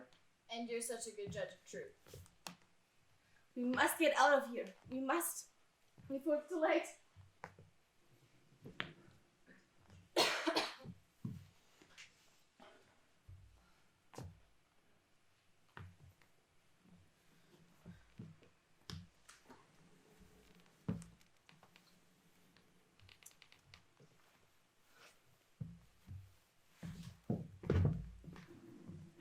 We should really get out of here. I don't know what to do. I think we must before it's too late. Here. The one thing we mustn't do is do away with the nerves. I'm sorry. Rather a case of physician heal thyself. But I've been overworked lately and run down. Sleeping badly? Yes, I keep on dreaming. Operations, hospital, a knife at my throat. Real nightmares. Yes. Do you ever dream you're in court, sentencing a man to death? Are you perhaps referring to a certain Edward Seaton? I shall tell you this. I would never lose sleep over the death of Edward Seaton. A particularly cold-blooded and heartless murderer. The jury liked them, you see. They were inclined to let him go. I could see, however. I cooked Seaton's goose. It's cold in here. Where's Miss Rogers? It's been a long time. He said he'd gone out to get some sticks. Sticks? Oh my god, sticks. My god! Are there only 6 left? There are only 5. 5? Rogers! Rogers! Rogers and Lombard. Philip! Where the hell is Blur off to like a madman? Have you seen Rogers? No, why should I? Philip! 2 more soldiers have gone. 2? I thought it was you. Well, what is it? In the scullery. Is he? Oh, he's dead, alright. How? With an axe. Someone must have come behind him when he was chopping wood. One chopped himself in half. And then there were 6. Yeah. She'll be alright. What's next, boys? Bees? Are there bees on the island? Well, that's the next verse, isn't it? 6 little soldier boys playing with a hive, a bumblebee stung one, and then there were 5? A bumblebee stung one? We all look pretty spry, don't we? Nothing wrong with any of us. Unless... a hypodermic syringe. Modern bee sting. While she was sitting there. One of us. One of us. Which of us?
That's the most what is out of left field, so I guess.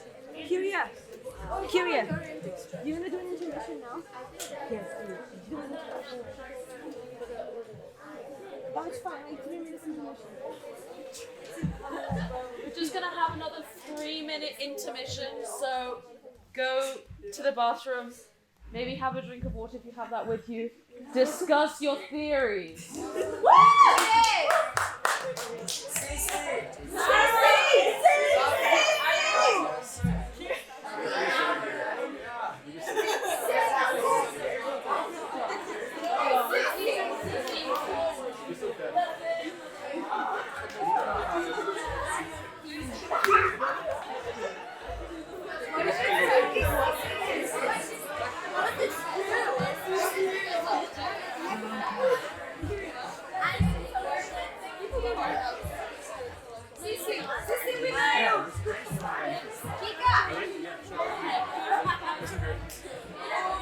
guys, we're gonna set up an Instagram poll. Everyone, we're gonna set up an Instagram poll and let you guys vote.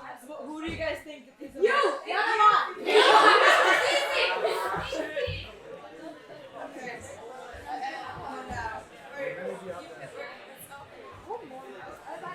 I hit my finger. But it's fine. I don't think they noticed.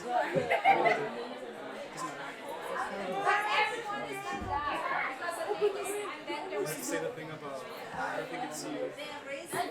You're Jeff.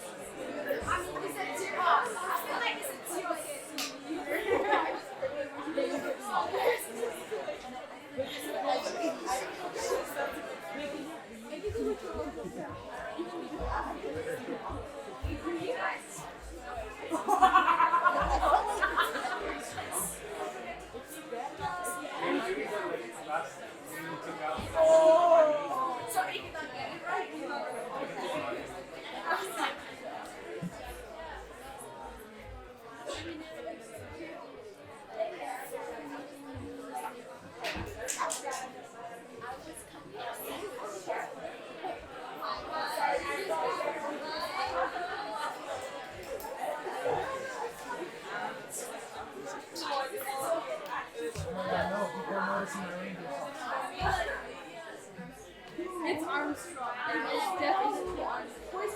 I got no doubt. It's Sean. It's definitely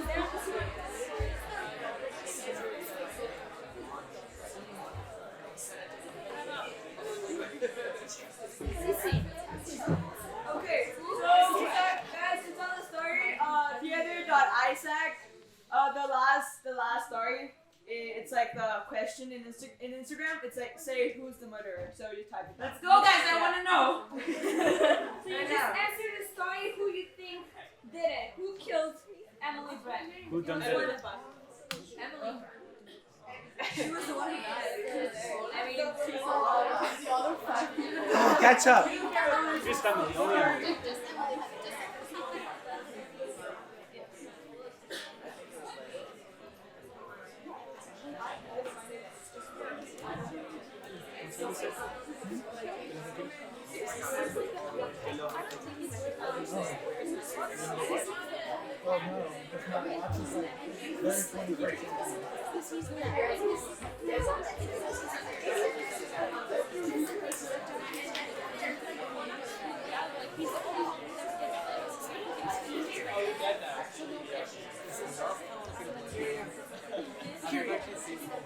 Oh, okay.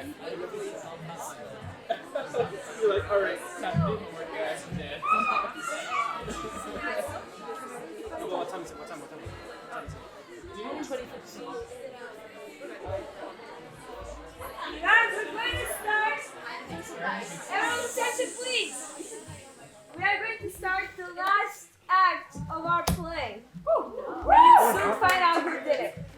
Yay! So let's do it.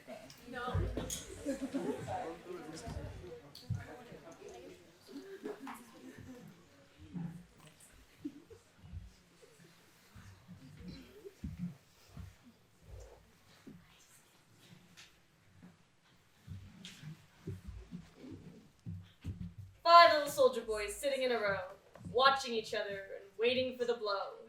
New version is up to date. I hardly think this is the moment for graciousness. Had to relieve the gloom. Damn that electric plant running down. How are we, let's play a nice round game. What about inventing one called suspicions? A suspects B, B suspects C, and so on. Let's start with Bloor.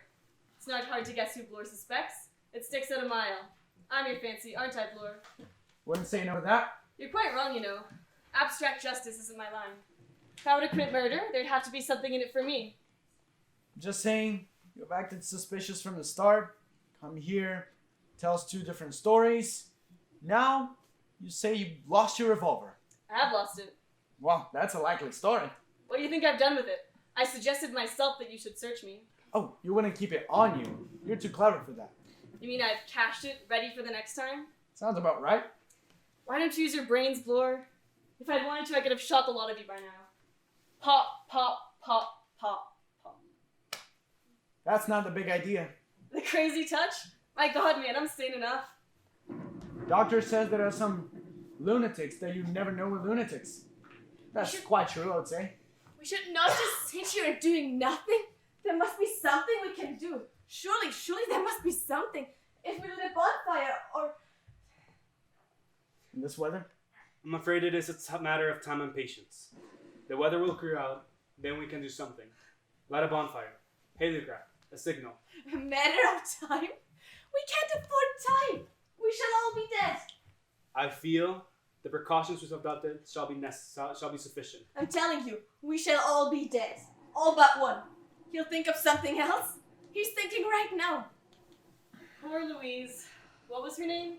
Cleese? Was it nerves that made you do her in, Doctor? No drink. God help me, I used to be a heavy drinker. I was drunk when I operated. Quite a simple operation. My hand shaking all over the place. I remember her now. A big, heavy countrified woman. And I killed her. So I was right. That's how it was? Sister knew, of course. But she was loyal to me or to the hospital. I gave up drink. Gave it up altogether. I went in for a study of nervous disease. Very successfully. 1 or 2 lucky shots. Good presence with 1 or 2 important women. They've talked to their friends. For the last 1 or 2 years, I've been so busy I hardly know which way to turn. I've climbed to the top of the tree. Until Mr. Unknown Owen, and down will come cradle, doctor, and all. Will you stop your damn little sneering and joking? Gentlemen, we can't afford to quarrel. That's alright by me. I apologize. I'm sorry. It's that inactivity that goes on my nerves. You okay, General? Sir, the General's dead. Doctor. Doctor. Yes, I'm okay. What about something to eat? If you'd like, I can go out and prepare some tin tongue and coffee.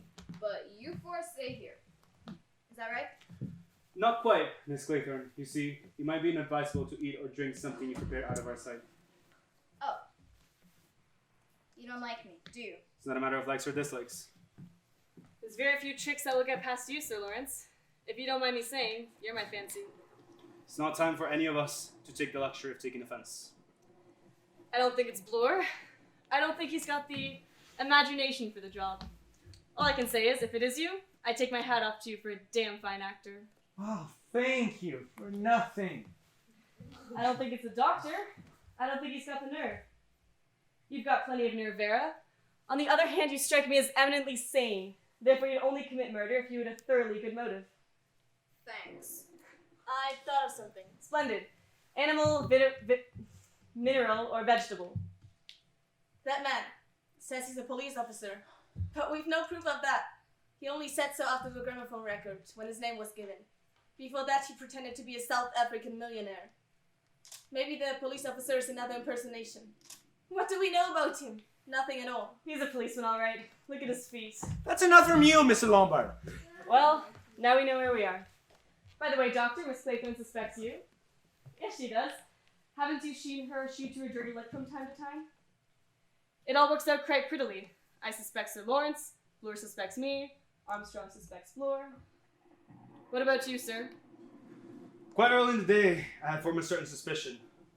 it seemed that everything was pointing unmistakably to one person. I am still of the same opinion. Which one? Not quite. See, I think it would be inadvisable for me to say that. Inadvisable in the public interest? Precisely. What about the food idea? No, let's stay here. We're safe here. Can't say I'm hungry. I'm not particularly ravenous myself. You go have a guzzle by yourself, Blur. Let's say I go into the kitchen and bring in a tin of biscuits. Good idea. Oh, but Blur? Huh? An unopened tin, Blur?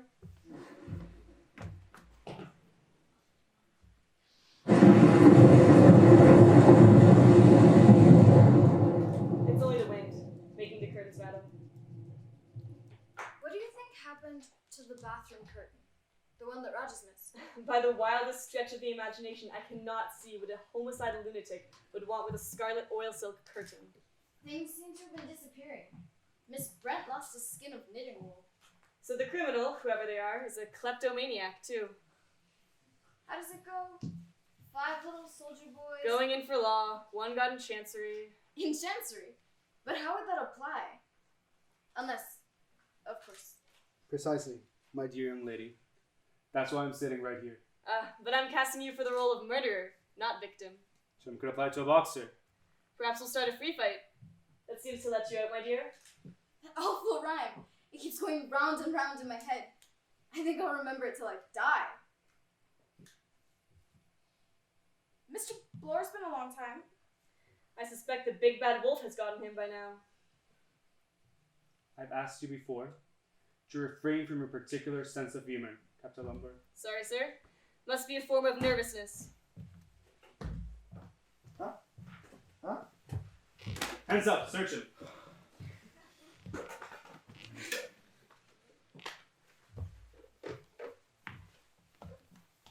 No, thank you. Come now, you've had nothing to eat. I'm not hungry. I warn you, Blor will wolf the lots. I don't see the point of starving ourselves. Why do you have to be so funny about it? How are you up for cigarettes? I haven't got any. I've run out too. Fortunately, I'm a pipe smoker. I've got a whole box upstairs in my suitcase. I could use one myself. See to it that you four stay here.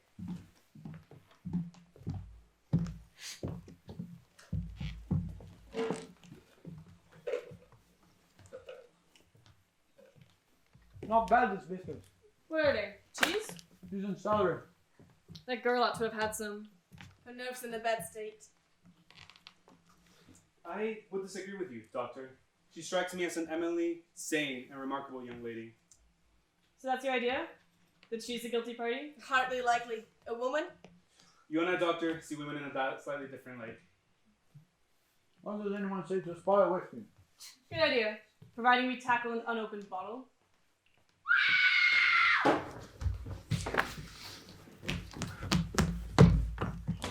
Oh my foot! What happened to the candles? That's not your gun, Captain Lombard! Are you okay? Was that a gunshot? And a fucking candle! That was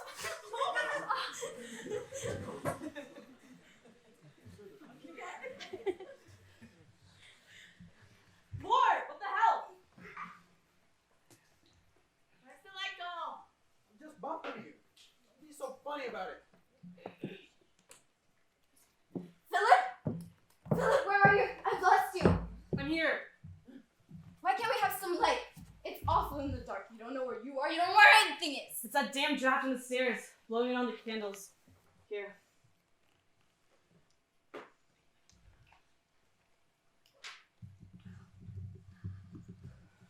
I was terrified to death. It went right around my throat. What did? The window was open in my bedroom. It blew out the candle as soon as I opened the door. In the dark, a long strand of seaweed wrapped around my neck. It felt like I was being strangled by a wet hand. I don't wonder why you yelled. Who put the seaweed there? I don't know. When I find out, he'll be sorry he was ever born. Who's that? It's only me, Miss Claythorne. Oh, here we are. Let's fire that shot.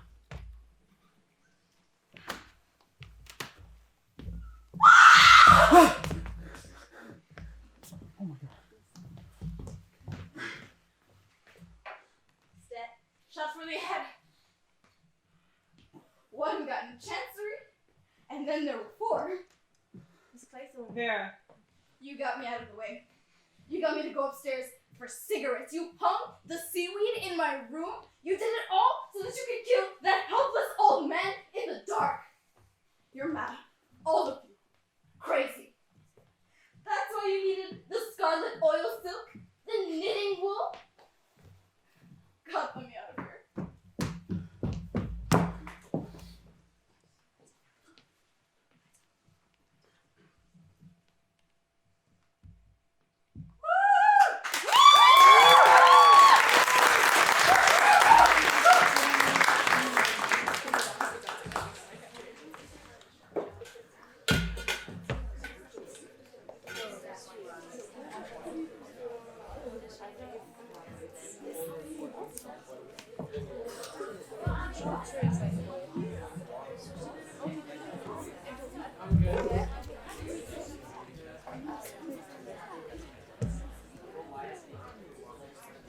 Where's Dimitra? Here. I took everything.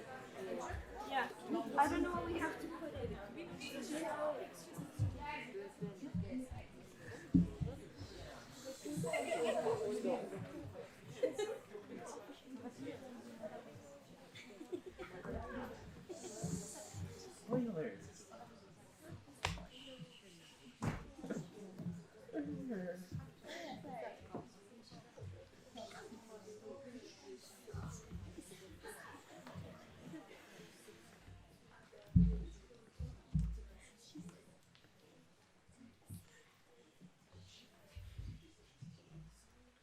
Three little soldier boys sitting in a row, thinking as they guzzle who's the next to go.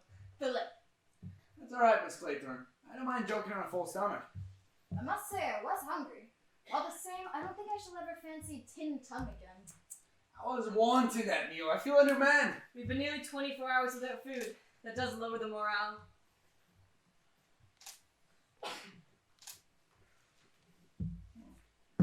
I guess you were right, Miss Claythorne. You did say it was Dr. Armstrong all along. Until you went completely bats last night and suspected all of us.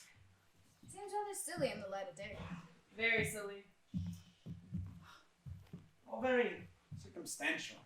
Even for one little China soldier in the mantelpiece. I think that was rather overdoing it. A man wouldn't think of doing that if he was going to kill himself. Quite so, but we're fairly certain he didn't kill himself. He only had to appear as though he was a 7th victim, all according to plan. What exactly did you find? One shoe. Just one shoe, sitting prettily on the cliff edge. Inference, Dr. Armstrong has gone completely off his onion and committed suicide. Suppose he really is dead. I'm a bit suspicious of death without bodies. How strange to think that there are 5 dead bodies in the study, and we've just been sitting out here eating tin tongue. The delightful feminine disregard for the facts. There are 6 bodies and they're not all in there. No. She's right. There are only 5. What about Mrs. Rogers? I counted her. She makes the 5th. No, now listen here. Marston, 1. Mrs. Rogers, 2. General Mackenzie, 3. Rogers, 4. Emily Brent, 5. And Wargrave, 6. Armstrong. I'm sorry, man. You're right. Wouldn't it be an idea if we brought Mrs. Rogers down here and chucked her in the morgue too? I'm a detective, not an undertaker. For heaven's sake, stop talking about dead bodies. The point is that Armstrong murdered them. We should have realized it was Armstrong all along. Tell me exactly. What happened in the night? Well, after you threw a fit of hysterics and locked yourself in your room, we thought it might be better to go to bed. So we went to bed and locked ourselves in our rooms. About an hour later, I heard someone walking past my door. I checked Bloor's room and he was there. Then I checked Armstrong's room and it was empty. That's when I knocked on your door and told you not to move no matter what happened. Then I came out here and the window was open. My revolver was just lying by it. Why the devil would Armstrong chuck that revolver away? Don't ask me. Either an accident or he's crazy. Where do you think he is? Lurking somewhere, waiting for a crack at one of us. We should search the house. And fall into an ambush? Right. Hadn't thought of that. Are you certain you didn't hear anything last night? Well, I heard all sorts of things last night, but nothing short of setting the house on fire would have got me to unlock my door. I see. It's just thoroughly suspicious. What's the use of talking? What are we gonna do? If you ask me, sit tight and do nothing. Take no risks. I want to go after that fellow. What a dog of the bulldog breed you are, Bloor. And between friends and without prejudice, you did go in for that spot of perjury, didn't you? Suppose it doesn't make any difference now. Lender was innocent, alright? Gang squared me, and between us, we put him away for good. I must say that I wouldn't be telling you this if it wasn't that... You think we're all in the same boat? I wouldn't tell it in front of Mr. Josua's Wargrave, would I? No, hardly. Well, that fellow Seaton, you think he was innocent? I'm fairly sure of it. Wargrave had a reason for wanting him out of the way. Well, Bloor, I'm delighted you've come off your virtuous perch. I hope you made a tidy bit out of it. Nothing what I ought to have done. They're a mean lot, that Benny gang. Got my promotion, though. Lender got penal servitude and died in jail. Couldn't tell he was gonna die, could I? No, that was your bad luck. His, you mean? Yours too. Because as a result of that, your life may be cut short unpleasantly soon. Me? By Armstrong? I'll watch it. You'd better. There's only 3 soldier boys left. Oh, what about you? I'll be quite fine, thank you. I've been in tight places before, and I mean to get out of this one too. Besides, I have a revolver. Yes. A revolver. What's to say you haven't had it all along? Same old gramophone record. No room in that head of yours for any other ideas, are there, Bloor? No, but it's a good idea. And you're sticking to it. Well, why not?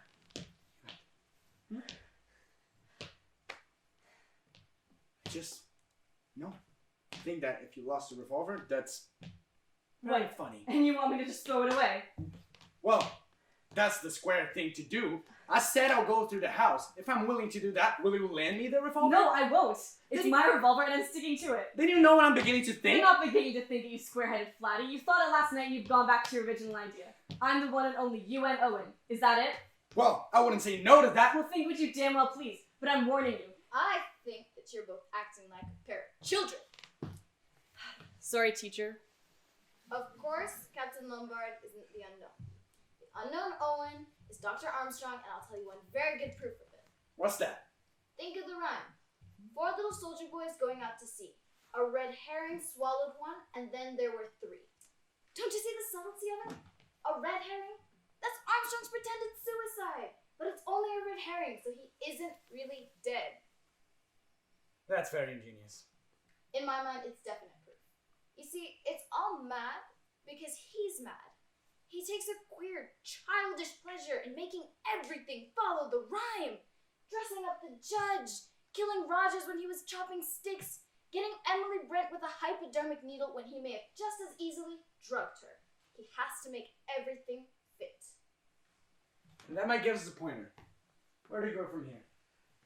3 little soldier boys walking in the zoo. Big bear hugged one, and then there were 2. You have a job with that one. There are no zoos in this island. Tell you what, Captain Lombard, what about a nice bottle of beer? Do stop griping about your stomach, Bloor. This craving for food and drink will be your undoing. But there's plenty of beer in the kitchen. Yes, and if anyone wanted to do away with you, the first place they think of putting a nice dope of something is in a nice bottle of beer. It's a boat! It's a boat! Come on! Oh, God! Bloor's not his. How? A trap, all set. A wire attached to something above. Is he? Yes, crushed. Head stove in. That great bronze bear from the landing above. A bear. It's awful childishness. What a fool Bloor was.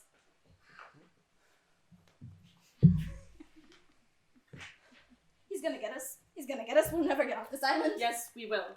I've never been beaten yet. Don't you feel, even now, that there is someone in this room, just sitting here, waiting? That's just the nerves. So then you do feel it. No, I don't. Please, let's just get off this island, okay? If that was a boat, then maybe they'll see us. Okay, we'll go to the top of the island and wait for relief to come. It's a sheer cliff on the far side and we can see if anyone approaches from the house. Anything's better than staying here. Won't you be rather cold in that dress? I'd be colder if I was dead. Perhaps you're right. A quick reconnaissance. Please be careful. Don't worry, I'm not Bloor. There's nothing directly above. Hello? There's something washed up on the rocks. What? It looks like a body. You'd better stay here. I'm going to have a look. Armstrong's body? It's Armstrong. Drowned. Washed up at the high water mark. So there's no one left on this island. No one but us two. Yes, Vera. And now we know where we are. Now we know where we are? A very pretty trick of yours with that wire. Old Wargrave always knew you were dangerous. So you did drown that kid after all. I didn't! Please believe me. Please listen to me. I'm listening. It better be a good story. It's not a story. Okay, I didn't kill that child. Someone else did. Who? A man. Peter's uncle. I was in love with him. This is getting interesting. Don't sneer, okay? It was hell. Peter was born after his father's death. If he had been a girl, he would have gotten everything. Well-known tale of the wicked uncle. Yes, he was wicked, and I didn't know. He said that he loved me, but that he was too poor to marry. There was a rock that Peter was always wanting to swim to. Of course, I wouldn't let him. It was too dangerous. One day, we went out to the beach, and I went back to the house to get something I'd forgotten. And when I got back out, I saw Peter swimming out to the rock. I knew he hadn't a chance. The current had got him already. I rushed down to the beach, but Hugh tried to stop me. Don't be a fool, he said. I told the little lass he could do it. Go on. This is interesting. I pushed past him, okay? I swam after Peter, but it was too late by the time I got to him. And everything went off well at the inquest? They called you a plucky girl and you kept discreetly quiet about Hugh's part in the business? Do you think anyone would have believed me? And then I suppose Hugh let you down? Do you really think that I would want to see him again? You certainly are an accomplished liar, Vera. Can't you believe the truth when you hear it? Who said that chap that killed Bloor? I didn't, and Armstrong's dead. I'm no saint, but I'm not a murderer. You're not a murderer. Right. And what about those natives that you left to die in Africa? That's what's so damn funny, I didn't. What are you talking about? For once, just once, mark you. I played the hero. Risked my life to save the lives of my men. Lent them my rifle and my ammunition and all the food they had. And took a chance through the bush. By some miracle it came off, but it wasn't in time to save them. And the rumor got around that I deliberately abandoned my men. There's life for you. You don't expect me to actually believe that. You admitted to the whole thing! I know, I got such a kick out of watching their faces. You can't fool me with a stupid lie like that. Damn you.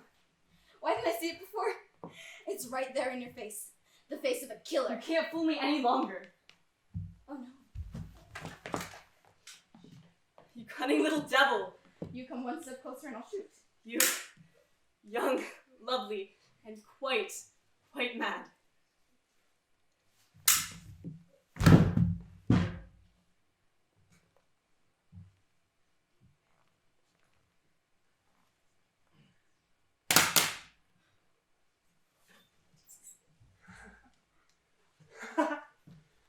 So come true.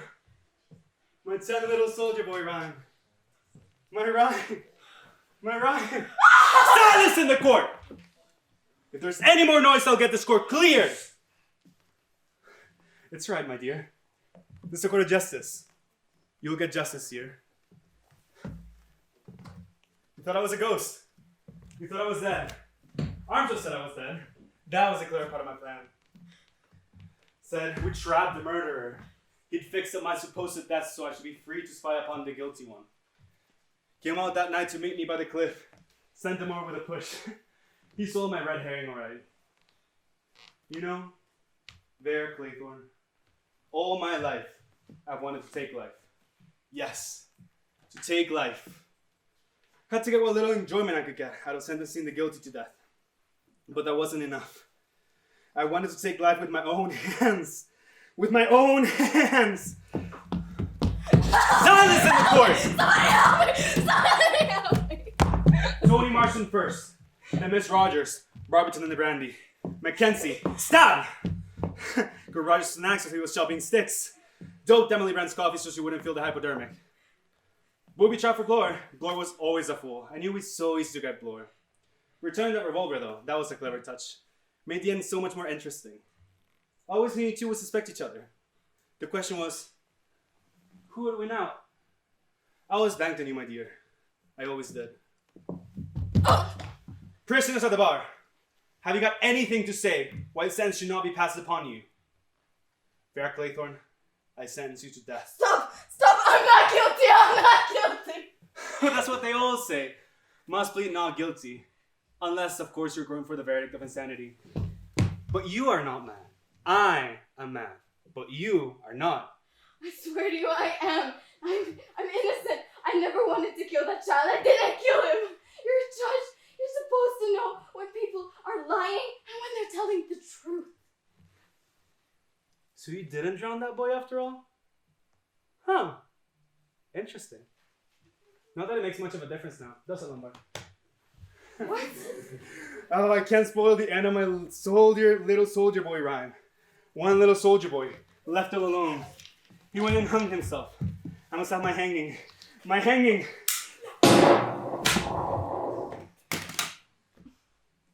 Philip? It's alright, my darling. It's alright.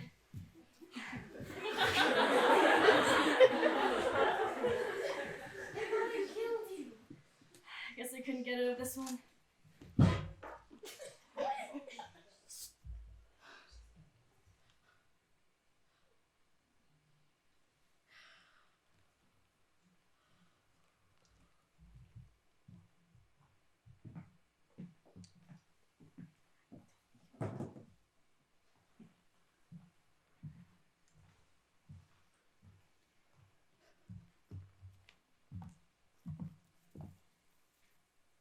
One little soldier boy. Left all alone.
Thank you so much for coming. I hope you enjoyed it.